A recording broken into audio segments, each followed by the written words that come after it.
Hello friends, myself Pratik. In this session we are going to discuss Docker. Have you ever built something that worked perfectly on your laptop but broke everywhere else? That's one of the biggest nightmare for developers. In this video I will show how Docker solved this forever in just few minutes. What is Docker? Imagine this, you built an app on your laptop but when you send it to your teammate it just does not work. Different environments, different setup. That's the infamous "it works on my machine" problem. There are multiple reasons for that. Maybe the complex dependencies between different parts or hard to scale applications. Docker solved this by packaging applications and their dependencies into containers. These containers run the same everywhere, whether it's your laptop, a server, or a cloud. Plus, they make scaling apps and managing updates much easier. Think of Docker container like shipping containers. No matter what's inside, electronics, clothes, or food, the containers look the same on the outside. You can ship it anywhere in the world without worrying about its content. Similarly, Docker contains many applications, portable, standardized, and reliable across all platforms. As shipping containers change the trade, Docker containers change the softwares forever.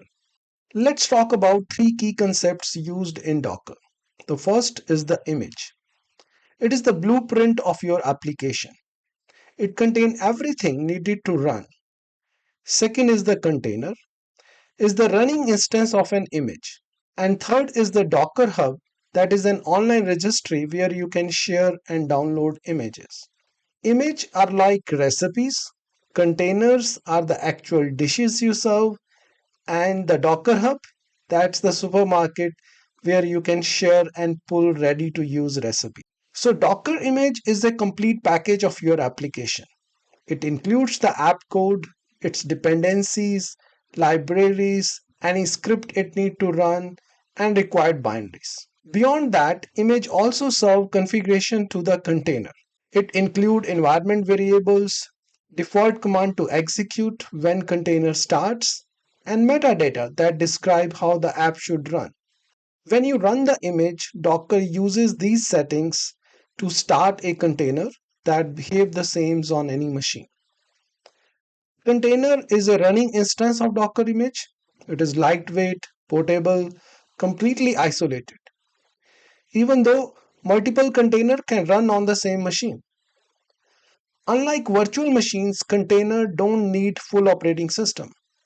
They share host operating system kernel.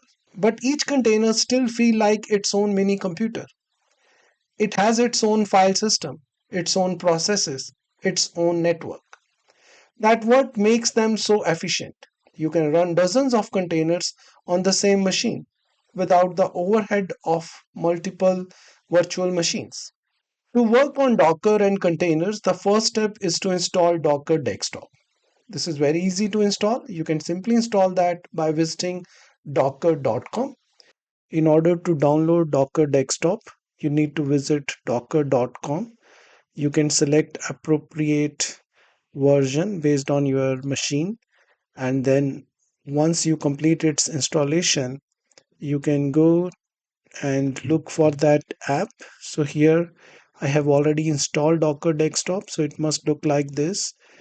Finally, when you open Docker Desktop, it would have interface like this. It will give you list of all the containers which are running on my machine, the image that are already there, volumes, and so on. We will be working more on that in our coming session, but this session is all about installation. In order to verify our installation, you can simply go to the command prompt and just type Docker version. It will display the current version. You can also run Docker run hello world.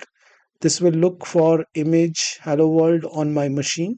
It was not there, so it will pull that from Docker Hub.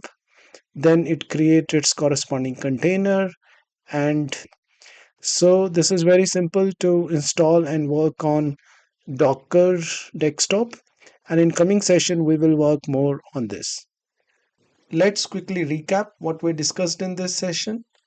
Docker solves the portability problem. We install Docker Desktop, and now we understand the concept of image, container, and Docker Hub. This introduction is just the beginning.